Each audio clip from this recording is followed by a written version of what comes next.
Market లో invest చేసి మీ డబ్బులు డబుల్ చేసుకోవాలనుకుంటున్నారా? సుందరరామిరెడ్డి గారి లైవ్ సెమినార్ కి అటెండ్ అవ్వండి.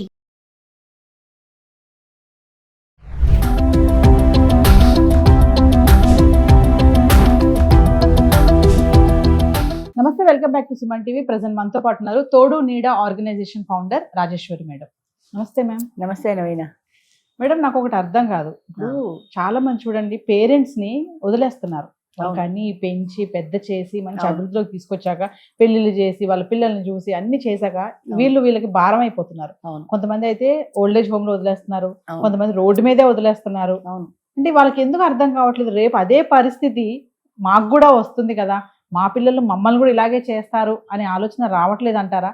ఎందుకు ఇలా జరుగుతుంది అంటే, నేటి యువకులే రేపటి వృద్ధులోని. ఇవాళ మీరు 25 వయసులో ఉండొచ్చు, కానీ ఏదో ఒక రోజు మీరు కూడా సీనియర్ సిటిజన్స్ అవుతారు. అది తెలియక కాదు, అది నెగ్లెక్ట్ చేస్తారు. ఇవాళ 25 వయసులో నేను అందంగా ఉన్నానని ఆవిడ అద్దంలో ముఖం చూసుకుని అందగత్తెనని మురిసిపోతావు, కానీ 50 ఏళ్ల తర్వాత ఈ అందం నిలబడదని ఆవిడకి తెలియదా? తెలుసు. దాన్ని ఆలోచన పక్కన పెట్టేస్తారు. ఇవాళ నేను బాగున్నాను కదా, ఇవాళ నేను బాగా అట్రాక్టివ్గా ఉన్నాను కదా, ఎవరినైనా నేను లైన్లో పెట్టుకోవచ్చా, ఈ ఆలోచన ఇటే పెడుతుంది కానీ అటు వెళ్ళదు. ఇంకొక కారణం ఏంటంటే, పాతకాలంలో అంటే 60-70 ఏళ్ల కిందట ఈ ఓల్డేజ్ హోములు లేవు, మనకి ఈ వృద్ధాశ్రమాలు అసలు లేవు. అప్పట్లో పిల్లలు తప్పనిసరిగా పేరెంట్స్ మా బాధ్యత అనుకుని చూసేవారు. ఎందుకంటే తల్లికి బిడ్డలకి మధ్య ఒక ఎమోషనల్ రిలేషన్, ఒక బాండింగ్ ఉంది ఆ రోజుల్లో. అలా తల్లులు కష్టపడ్డారు పిల్లల్ని పెంచి పెద్ద చేయడానికి.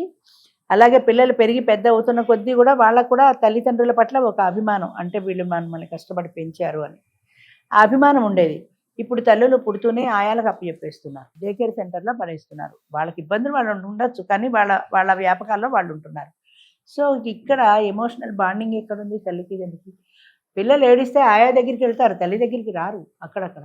ఎందుకంటే ఆయా రాత్రి పగలు వాళ్ళని ఎప్పుడైతే చూస్తుందో ఆయా మీద వాళ్ళకి ప్రేమ ఉంటుంది. అదే ప్రేమనగర్లో ఒక డైలాగ్ ఉంది నాగేశ్వరరావుది, ఎప్పుడైనా నన్ను అమ్మలాగా చూసావా, నన్ను తల్లిలాగా పెంచావా, ఆయాయే నన్ను పెంచింది పెద్ద చేసింది అని చేత నా ప్రేమంతా ఆయా మీదే ఉందంటాడు నాగేశ్వరరావు. అలాగా ఎవరైతే వాళ్ళని ఆప్యాయంగా చూస్తారో చిన్నతనం నుంచి కూడా వాళ్ళ ప్రేమ అటే పెడుతుంది. అది ఆయానా తల్లి అక్క చెల్ల ఎవరో వాళ్ళకి సంబంధం లేదు, నన్ను చూసుకుంటున్నారు అన్న భావన ఉంటుంది. అదే భావనతో వాళ్ళు పెరిగి పెద్దవాళ్ళు అవుతారు. వాళ్ళని మంచి చదువులు చదవాలనే భవిష్యత్తుతోటి మీరు 6 ఏళ్ళ 7 ఏళ్ళకే హాస్టల్లో పడేస్తారు. తారే జమీన్ పర్ సినిమా లాగా మీరు హాస్టల్లో పడేశారు. కానీ ఈ 5 ఏళ్ల పసి వయసు ఎంత ఏడుస్తుంది తల్లి కోసం అని. తల్లి పక్కన పడుకునే వయసు 5 ఏళ్ళు అంటే, ఇప్పుడు ఏడాదికే వేరే పడుకోబెడుతున్నారు, కానీ ఒకప్పుడు 10 ఏళ్ళు వచ్చినా అమ్మ పక్కలోనే పడుకునేవారు పిల్లలు.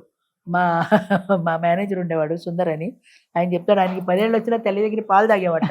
10 ఏళ్ళు 10 ఏళ్ళకి నుంచుని తాగేవాడు. నేను నుంచుంటే లెవెల్ సరిపోయేది, నుంచుని తాగేవాడు అమ్మ నేననేవాడు.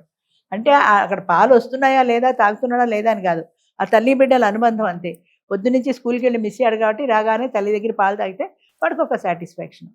అలా పెరిగిన పిల్లలకు తల్లి పట్ల ప్రేమ సహజంగా ఉంటుంది, ఆ ఎమోషనల్ రిలేషన్ ఉంటుంది, ఆ బాండింగ్ ఉంటుంది. ఇంకా పెద్ద డ్రాబ్యాక్ ఏంటంటే, పిల్లల్ని మనం సక్రమంగా పెంచలేకపోతున్నాం, ఈ ఒకరిద్దరిని కూడా మనం హాస్టల్లో వేసేస్తున్నాము, పని వాళ్ళ మీద వదిలేస్తున్నాము అన్న ఒక గిల్టీ ఫీలింగ్ ఉంటుంది పేరెంట్స్కి. అందుకని వాళ్ళు ఏది అడిగితే అది ఇచ్చేస్తారు. ఇదివరకు అలా కాదు, ఏది అడిగితే అది ఇచ్చేవాళ్ళు కాదు. అది కరెక్ట్ అయితేనే ఇచ్చేవాళ్ళు, లేకపోతే ఏడ్చినా సరే లక్ష్య పెట్టేవాళ్ళు కాదు. ఇప్పుడు వాడు 2 చొక్కాలు కావాలంటే ఇచ్చేస్తారు, నేను స్విగ్గీ నుంచి ఆర్డర్ తెచ్చుకుంటానంటే ఇచ్చేస్తారు. నాకు ఇది ఏది కావాలన్నా సరే వాళ్ళని కాదు అని అంటారు ఆ పిల్లల్ని. అంటే వీళ్ళు కాంపెన్సేట్ చేసుకుంటున్నారు, అంటే మేము పిల్లల్ని చూడటం లేదు అన్న ఒక గిల్టీ ఫీలింగ్ని వాడు కోరినవన్నీ వాడికి ఇస్తున్నాం కదా అని కాంపెన్సేట్ చేసుకుంటున్నారు. కానీ కోరినవన్నీ ఇవ్వడం ద్వారా మీరు చెరగొడుతున్నారు కదా వాడిని. వాడు సెల్ ఫోన్ కావాలంటారు, స్మార్ట్ ఫోన్ కావాలంటారు, ఇచ్చేస్తారా కానీ వాడు అసలు ఇందులో ఏం చూస్తున్నాడని ఒక్కరోజైనా గమనించారా మీరు? వాడు ఎవరి రూములు వాళ్ళవు కదా, తలుపు వేసుకుని వాడు రూమ్లో వాడు ఏం చేస్తున్నాడో మనకి తెలియదు. వాడు ఈ క్రైమ్ చూస్తాడు, ఈ సెక్స్ సంబంధించినవి చూస్తాడు, వాడి దృష్టి మారుతుంది, వాడి లైఫ్ స్టైల్ మారుతుంది. వాడు రాత్రిపూట నైట్ స్టడీకి వెళ్తున్నాను అంటాడు, ఫ్రెండ్ ఇంటికి వెళ్తున్నాడో ఎక్కడ పోతున్నాడో తెలియదు. ఇంకా కార్లు, వాడికి మైనారిటీ తీరకుండా డ్రైవింగ్ లైసెన్స్ లేకుండా కార్లు పిల్లలకి ఇచ్చేవాడు బోలెడు మంది. గారావం, కారు తాళం ఇస్తారు, వాడికి డ్రైవింగ్ లైసెన్స్ లేకుండానే వాడికి కారు తాళాలు ఎందుకు ఇస్తారు మీరు? మా వాడు కారు వేసుకెళ్ళిపోయాడంటే ఎలా వెళ్ళిపోయాడు, తాళం మీ చేతిలో ఉండగా మీరు ఇస్తేనే కదా తీసుకున్నాడు. అలా వెళ్ళిపోవడం వల్ల వాడు ఏమవుతుంది, వాడు ఫ్రెండ్స్ని వేసుకుని తిరుగుతాడు. తర్వాత ఇంకొక విషయం ఏంటంటే, ఒకసారి నా ఫ్రెండ్ ఏడ్చింది నా దగ్గర, ఏమనంటే, నా కొడుకు తిడుతున్నాడు నన్ను, ఎందుకు అన్నావు నన్ను, నాకు కావాల్సినవన్నీ నువ్వు తీర్చలేనప్పుడు అని తిడుతున్నాడు అంది. నేనన్నాను, అసలు నువ్వెందుకు పుట్టావు, నా పర్మిషన్ లేకుండా నువ్వెందుకు తిరిగి అడగలేదు, వాడు తిడితే నువ్వెందుకు పడుతున్నావు, ఎందుకు కన్నావు నన్ను అని అడిగాడు. నువ్వెందుకు పుట్టావు అన్న, నువ్వెందుకు తిరిగి ప్రశ్నించలేదు, నన్ను అడిగావా, నా కడుపులో పడ్డప్పుడు నా పర్మిషన్ తీసుకున్నావా, నిన్ను ఇంత కష్టపడి సింగిల్ పేరెంట్గా పెంచితే నువ్వు నన్ను ఎందుకు కన్నావు, నా కోరికలు తీర్చలేనప్పుడు అన్నప్పుడు, నీ కోరికలు తీర్చే టూల్ని కాదు నేను, ఒక క్రమశిక్షణ ఒక పద్ధతిలో ఉండాలి. నువ్వు కారు అడిగావు, కారు ఇచ్చేస్తానా, నాకు ఆర్థిక స్తోమత ఉండాలి, అసలు నీ కారు అవసరమా లేదా ఉండాలి, నా ఫ్రెండ్ కారు ఉంది కాబట్టి నాకు ఉండాలి, అది తప్పు కదా. అలాంటి వాళ్ళతో అసలు నువ్వు ఫ్రెండ్షిప్ ఎందుకు చేస్తావు, సైకిల్ తొక్కే వాళ్ళతో ఫ్రెండ్షిప్ చేయి, గొడవ లేదు కదా. అలా ఎవరెవరితోటో పోల్చుకొని వాళ్ళతో మా లైఫ్ బాగాలేదు, మా పేదవాళ్ళ ఇంట్లో పడ్డాము, అసలు మమ్మల్ని ఎందుకు అన్నారు అనే అసంతృప్తి భావన ఉందే, అది కరెక్ట్ కాదు కదా. నీ తల్లిది కష్టపడి నిన్ను పెంచుతోంది అన్నది కరెక్ట్, అది ఆవిడకి నువ్వు ఏదో ఒక చదువుకొని ఉద్యోగం చేసి ఆవిడకి ఆసరాగా నిలబడాలి అన్నది కరెక్ట్, పెద్ద వయసులో ఆవిడకి తోడుగా అండగా ఉండాలి అన్నది కరెక్ట్. అది మానేసి నా ఫ్రెండ్ అలా ఉన్నాడు, నా ఫ్రెండ్ ఇలా ఉన్నాడు. ఇంకా ఆడపిల్లలు ముఖ్యంగా ఈ రోజుల్లో చూస్తున్నాం అనకూడదు, కానీ పెళ్లి చూపుల్లోనే కండిషన్, నీ పేరెంట్స్ నా ఇంటికి రాకూడదు. విన్నావా నువ్వు ఎప్పుడైనా ఇది, నీ పేరెంట్స్ నా ఇంటికి రాకూడదు. నీ పేరెంట్స్ అసలు నీకు మొగుడు ఎలా అయ్యాడు, వాడు ఆవిడకి కొడుకు అయిన తర్వాతనే కదా నీకు మొగుడు అయ్యాడు. వాడికి 25 ఏళ్ల దాకా ఆవిడ కొడుకేవాడు, ఇప్పుడు పెళ్లి చేసుకున్నాక నీ మొగుడు అయ్యాడు. నీ మొగుడు అవుతూనే నీకు సంబంధం, ఇంకా ఆవిడతో ఉన్న హక్కులన్నీ నీళ్ళు వదిలేసుకుంది ఆవిడకి ఇప్పుడు వచ్చినా కొడుకే, 60 ఏళ్ళు వచ్చినా కొడుకే, ఎప్పటికీ కొడుకే, ఆ తర్వాతనే పెళ్ళాం అన్న సంగతి ఎందుకు మర్చిపోతారు. నీకు తల్లిదండ్రి ఉన్నారు, నా తల్లిదండ్రులు రావచ్చు, వాడి తల్లిదండ్రులు రాకూడదు. ఏంటిది అసలు ఆ ఆలోచన ఎలా వస్తుంది ఆడవాళ్ళకి, ఏమనాలి అలాంటి వాళ్ళని. అది అంటే పెళ్ళి కాకుండానే ఒక రకమైన నెగిటివిటీ అత్తవారి వైపు. దానితోడు కొంతమంది అత్తలు కూడా అలాగే ఉండొచ్చు అనుకో, అది వేరే విషయం. ప్రజెంట్ సిచ్యువేషన్ ఏంటంటే అత్తవారు అంటే ఒక శత్రువులు అన్న భావన. అత్తలు ఆడబిడ్డలు మాకొద్దు, నా మొగుడు నాకే సొంతం, సినిమా వచ్చినట్టు.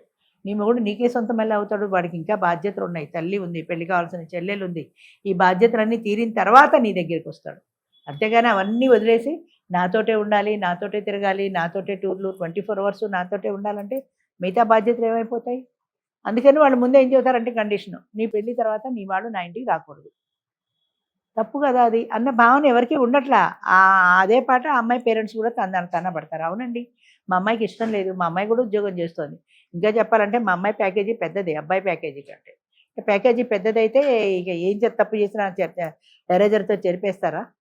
కొన్ని దాన్ని ఏమంటారు, పుట్టుకతో వచ్చే బాంధవ్యాలు ఉంటాయి. రక్త సంబంధం అనేది ఎవరు తెంచలేనిది, అది నువ్వు వద్దు అంటే పోదు. అది ఉన్నా లేకపోయినా, కలిసి ఉన్నా విడిగా ఉన్నా రక్త సంబంధమే. అలాంటిది నీ తల్లిదండ్రులతో నాకు సంబంధం లేదంటే వాళ్ళని ఓల్డేజ్ హోమ్లో పడేయాలా. అసలు ఇప్పుడు ఓల్డేజ్ హోమ్లో ఎన్ని వచ్చాయి గత 50 సంవత్సరాల్లో, చాలా. అవి కాక మళ్ళీ సీనియర్ సిటిజన్ హోమ్స్, ఓల్డేజ్ హోమ్లో కంటే కూడా కంఫర్ట్గా ఉంటాయి కాబట్టి మేము వాళ్ళ దగ్గర ఉన్నాం, మాకు డబ్బులు ఉన్నాయి, మాకు ఆస్తుంది, మేము సీనియర్ సిటిజన్ హోమ్లో ఉంటాం అని ఎన్ని సీనియర్ సిటిజన్ హోమ్స్ వెలిసాయి. ఒక హైదరాబాద్లోనే ఎన్నో ఉన్నాయి. కొంతమంది పెట్టేస్తున్నారు, కొంతమంది వాళ్ళంతా వాళ్ళే వెళ్తున్నారు, కొంతమంది అమెరికాలో ఉన్న వాళ్ళు ఇక్కడ ఇల్లు కొనేసి మీరు అందరూ ఉండండి అంటున్నారు. నేను రాత్రే విన్నాను, ఒక తల్లికి ఒంట్లో బాగాలేకపోతే ఆ కొడుకు ఏం చేశాడంటే వాళ్ళు మేడ మీద ఉంటారు, కింద రెంట్కి ఇచ్చిన వాటా ఖాళీ చేయించేసి తల్లి బెడ్ కిందకి మార్పించేసి ఒక బెడ్ సైడ్ అసిస్టెంట్ ఆమెకి ఏర్పాటు చేసి ఫ్రిడ్జ్, టీవీ, మంచినీళ్ళు, వంట, గ్యాస్ స్టవ్ అన్నీ అక్కడ అరేంజ్ చేసేసాడు. ఆవిడని ఎవరైనా చూడాలంటే కిందకి వెళ్ళండి, పైకి రావాల్సిన పని లేదు, కిందకి వెళ్ళండి, చూసుకోండి, మీరు ఎన్నాళ్ళు కావాలంటే అన్నాళ్ళు వండుకోండి, తినండి, ఉండండి, అంతే తప్ప ఒక రిలేషను వాళ్ళు వచ్చారు ఒక కాఫీ ఇద్దాము ఒక మర్యాద అవేం లేవు. మంచాలు ఉన్నాయి, పడుకోండి, కుక్కర్ ఉంది, వండుకోండి, ఆవిడతో ఎన్నాళ్ళు ఉండాలంటే అన్నాళ్ళు ఉండండి, లేదా పొద్దు నుంచి సాయంత్రం వెళ్ళిపోండి, మీ ఇష్టం, మీ ఏర్పాటు మీకు చేసేసాం. అమ్మకి ఏర్పాటు చేసేసాం. అమ్మాయి ఏర్పాటు డబ్బులతో తీరుతుందమ్మా. నువ్వు ఎన్ని చేసినా నిన్ను కూడా అలాగే ఈ రోజున జరుగుతున్నది అదే. ఈ రోజున ఆయాలకి దగ్గర పడేస్తున్నారు పిల్లల్ని, అంచేత రేపొద్దున వాళ్ళు కూడా బెడ్ అసిస్టెంట్ దగ్గర పడేస్తున్నారు. రిలేషన్ ఎక్కడ పోయింది, ఎమోషనల్ రిలేషన్ లేదు ఇద్దరి మధ్యన. ఆవిడేమో ఆయాల దగ్గర పడేసింది, వీళ్ళేమో బెడ్ అసిస్టెంట్ దగ్గర పడేశారు. అంచేత తల్లి బిడ్డల మధ్యన బంధం అనేది, అనుబంధం అనేది ఉంటే ఆ రిలేషన్ అలా పెరుగుతూ వస్తుంది వయసుతో పాటు. అది మీ అమ్మ నా దగ్గర రావడానికి వీలేదంటే వాడు అసలు పెళ్ళే చేసుకోడు. నా తల్లిని రావడానికి బుద్ధనడానికి నువ్వెవరివి అని. రేపు పొద్దున్న ఏదైనా వస్తే అమ్మ నేనున్నాను భరోసాగా నిలబడతాడు. అలాంటి ఎమోషనల్ బాండింగ్ని, ఎమోషనల్ రిలేషన్ని పెంచుకోవాల్సిన బాధ్యత తల్లికి ఉంది, కొడుక్కి ఉంది. అంచేత దీన్ని తప్పించుకోవాలి అని చూస్తే రేపొద్దున వాళ్ళ పరిస్థితి అదే అవుతుంది. ఈవేళ మీరు మీ పిల్లల్ని పెంచుతున్నారు, రేపొద్దున 25 ఏళ్ళు పోయాక మీరు వృద్ధులు అవుతారు, అప్పుడు ఆ పిల్లలు అదే చేస్తారు. ఏ రాని అడిగితే వాళ్ళు అనరా, ఏ నువ్వు నానమ్మని పడేలా, ఈరోజు మీ టర్న్ వచ్చింది మీరు పడేశాను. అనే పరిస్థితి తెచ్చుకోకూడదంటే వీళ్ళు ఇప్పటి నుంచి పెద్దల పట్ల జాగ్రత్త వహించాలి, పెద్దల పట్ల ప్రేమ చూపించాలి. వీళ్ళు నా వాళ్ళు అన్న ఫీలింగ్ రావాలి ముందు. భర్త అంటే నా భర్త నాకే సొంతం కాదు, భర్త నాకు సొంతం అంటే భర్తకి సంబంధించిన మొత్తం రిలేషన్స్ అన్నితో నాకు సంబంధం ఉంది అనుకోవాలి. భర్త ఒక్కడే కాదు, వాడు పెట్టిపుచ్చుకొచ్చాడంటే వాడికి సంబంధించిన అందరూ ఉన్నారు అందులో. వాళ్ళు వస్తే వాళ్ళు ఆహ్వానించాల్సిందే, నువ్వు భరించాల్సిందే, వాళ్ళని చూడాల్సిందే. వాళ్ళు నాకు సంబంధం లేదు, నా మూడే నాకే సంబంధం అనుకుంటే నడవదు. అలా వచ్చే మగాళ్ళు ఉన్నారు కాబట్టి నడుస్తోంది. కానీ అది సమాజానికి చేటే కానీ మంచి కాదు, అది ఎప్పటికైనా చేటే అది. Thank you. థ్యాంక్ యూ అమ్మా.